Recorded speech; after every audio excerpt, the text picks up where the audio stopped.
ॐ श्री परमात्मने नमः।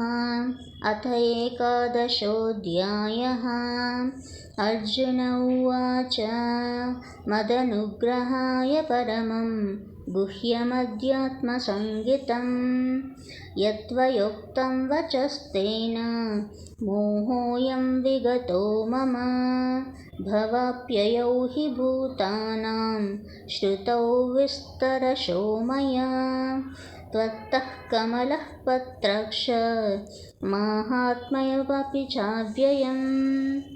एवमेत्यद्यथाथत्वम् आत्मानं परमेश्वर द्रष्टुमिच्छामि ते रूपम् ऐश्वरं पुरुषोत्तम।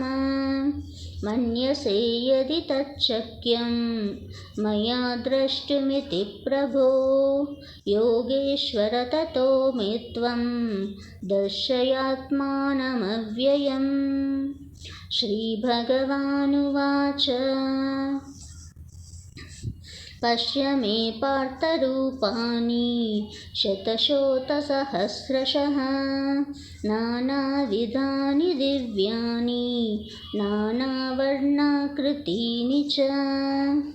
पश्यादित्यान् वसून् रुद्रान् अश्विनौ मरुतस्तथा बहून्यदृष्टपूर्वाणि पश्याश्चर्याणि भारत।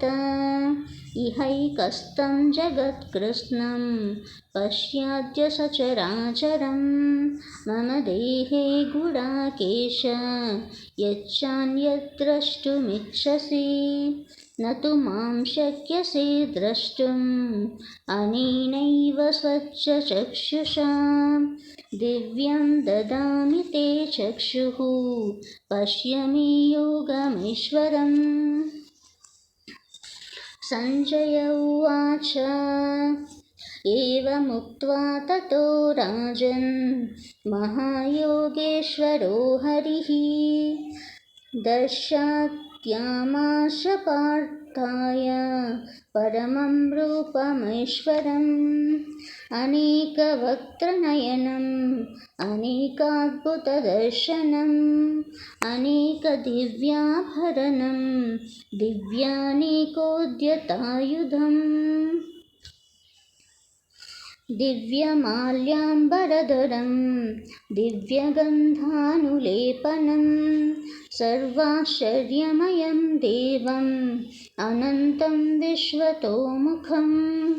दिवि सूर्यसहस्रस्य भवेद्युगपद्युत्थिता यदि भासदृशी सा स्यात् भासस्तस्य महात्मनः। तत्रैकस्तं जगत्कृत्स्नं प्रविभक्तमनेकधा उपश्यद्देवस्य शरीरे पाण्डवस्तथा। ततः स विश्वमाविष्टः हृष्टरोमा धनञ्जयः प्रणम्य शिरसा देवं कृताञ्जलिभाषत। अर्जुन उवाच पश्यामि देवांस्तव देवदेहे सर्वांस्तथा भूतविशेषसङ्गान् ब्रह्माणमीशं कमलासनस्थं ऋषींश्च सर्वानुरुगांश्च दिव्यान् अनेकबाहूदरवक्त्रनेत्रं पश्यामि त्वां सर्वतोऽनन्तरूपम्। नान्तं न मध्यं न पुनरस्तवादिं पश्यामि विश्वेश्वर विश्वरूप। किरीटिनं गदीनं चक्रिणं च तेजोशशिं सर्वतो दीप्तमन्तम्। पश्यामि त्वां दुर्विनीं क्षयं समन्तात् दीप्तानलर्कं द्युतिमप्रमेयम्। त्वमक्षरं परमं वेदितव्यं त्वमस्य विश्वस्य परं निधानम्। त्वमव्ययः शाश्वतः धर्मगोप्ता सनातनस्त्वं पुरुषो मतो मे। अनादिमध्यान्तमनन्तवीर्यम् अनन्तबाहुं शशिसूर्यनेत्रं पश्यामि त्वां दीप्तहुतांशवक्त्रं स्वतेजसा विश्वमिदं तपन्तम्। द्यावा पृथिव्योरिदमन्तरं हि व्याप्तं त्वयैकेन दिशश्च सर्वाः दृष्ट्वाद्भुतं रूपमग्रं तवेदं लोकत्रयं प्रव्यथितं महात्मन्। अभिहित्वां सुरसङ्गा विशन्ति केचिद्भीता प्रातञ्जलो गृहान्ति स्वस्तीत्युक्त्वा महर्षिसिदञ्जज्ञः स्तुन्वन्ति त्वां स्तुतिभिः पुष्पलाभिः। रुद्रादित्या वसवो ये सजाद्याः विश्वेश्विनो मरुतक्षो प्रजापाक्ष गान्धर्वयक्षासुरसिद्धसङ्गाः वीक्षन्ते त्वां विस्थिताश्वैव सर्वे। रूपं महत्ते बहुवक्त्रनेत्रं महाबाहो बहुबाहुरुपादं बहूदरं बहुदंष्ट्राकरालं दृष्ट्वा लोकाः प्रव्यथिताः तथाहम्।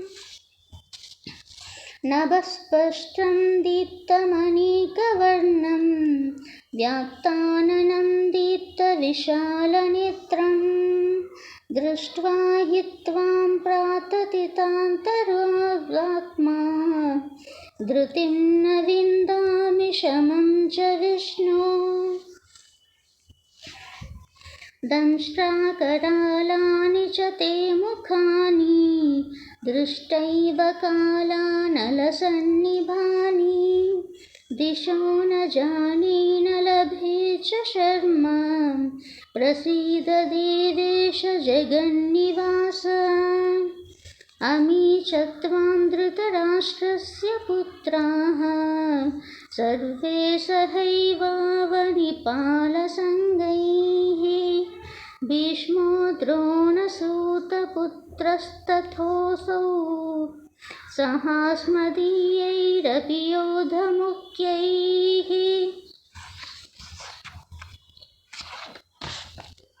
वक्त्राणि ते त्वरमाणा विशन्ति दंष्ट्राकरालानि भयानकानि केचिद्विलग्ना दशनान्तरेषु सन्द्रष्टुयन्ते चूर्णतैरोत्तमाङ्गैः यथा नदीनां बहवोऽम्बुवेगाः समुद्रमेवाभिमुखा द्रवन्ति तथा तवामि नरलोकवीराः विशन्ति वक्त्राण्यभिविज्वलन्ति।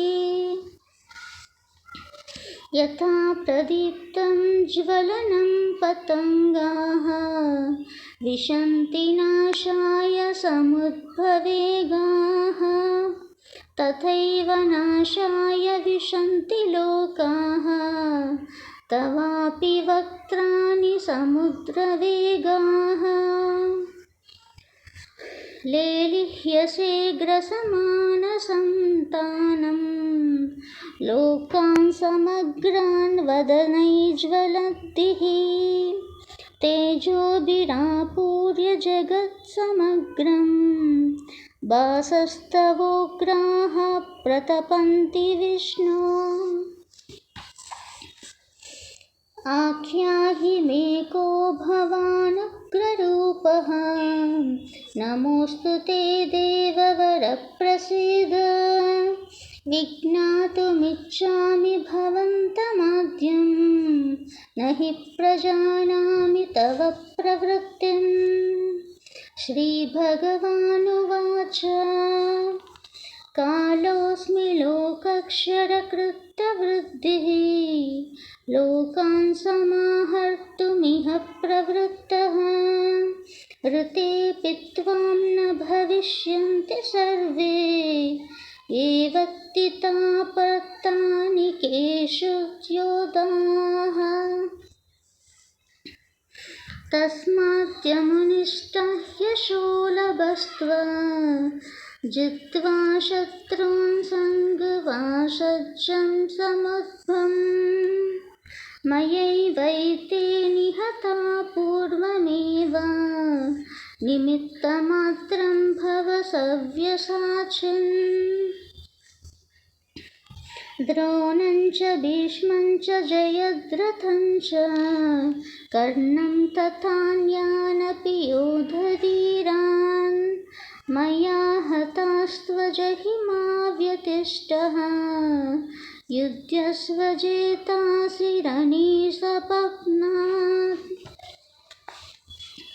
सञ्जय उवाच एतच्छ्रुत्वा वचनं केशवस्य कृताञ्जलिर्वेपमानः किरीटी नमस्कृत्वा भूय एवाह कृष्णं भगद्रदं भीतभीतः प्रणम्य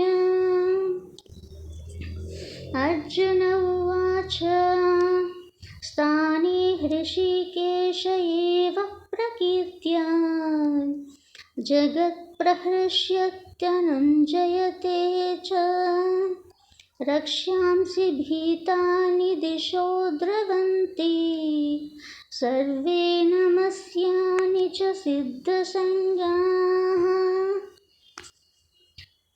कस्माच्च तेन नमस्कमोहान् गरीयसे ब्राह्मणोऽप्यधिकर्तते अनन्तदेवेश जनान्निवास त्वमक्षरं सदसत्तत्परं यत् त्वमादिदेवः पुरुषः पुराणः त्वमस्य विश्वस्य परं निधानम् वेत्तांसि वेद्यं च परं च धाम त्वया ततं विश्वमनन्तरूप वायुर्ममोऽग्निर्वरुणः शशाङ्कः प्रजापतिस्त्वं प्रतिपन्निमहश्च नमो नमस्तेऽस्तु सहस्रकृत्वः पुनश्च भूयोऽपि नमो नमस्ते नमः पुरस्ताद्यतः पृष्ठस्ते नमोऽस्तु ते सर्वत्र एव सर्व अनन्तवीर्यमितविक्रमस्त्वं सर्वं समाप्नोषि ततोऽसि सर्वः सखेति मत्वा प्रसभं यदुक्तं हे कृत्व हे यादव हे सखेति अजानता महिमानं तवेदं मया प्रमादात् प्रणयेन वापि यच्चावहायात्तमसकृतोऽसि विहारशस्सानभोजनेषु एको तवाप्यच्युत तत्त्वमक्षं तत्क्षामये त्वामहः प्रमेयम् पितासि लोकस्य पराचरस्य त्वमस्य पूज्यश्च गुरुर्गरीयान् न त्वस्समूहस्य भयत्तिकः कृतोऽन्यः लोकत्रयेऽप्यप्रतिपप्रभावा तस्मात् प्रणम्यः प्रणिधाय कायं प्रसादये त्वामहर्षिमहीद्यम् पितेव पुत्रस्य सखेव सख्युः प्रियः प्रियायार्हसि देव सोढुम् अदृष्टपूर्वं हृषितोऽस्मि दृष्ट्वा भयेन च प्रव्यथितं मनो मे तदेव मे दर्शय देवरूपं प्रसीद देवेश जगन्निवास किरीटिनं गदिनं चक्रहस्तम् इच्छामि त्वां द्रष्टुमहं तथैव तेनैव रूपेण चतुर्भुजेन सहस्रबाहो भव विश्वमूर्ते श्रीभगवानुवाच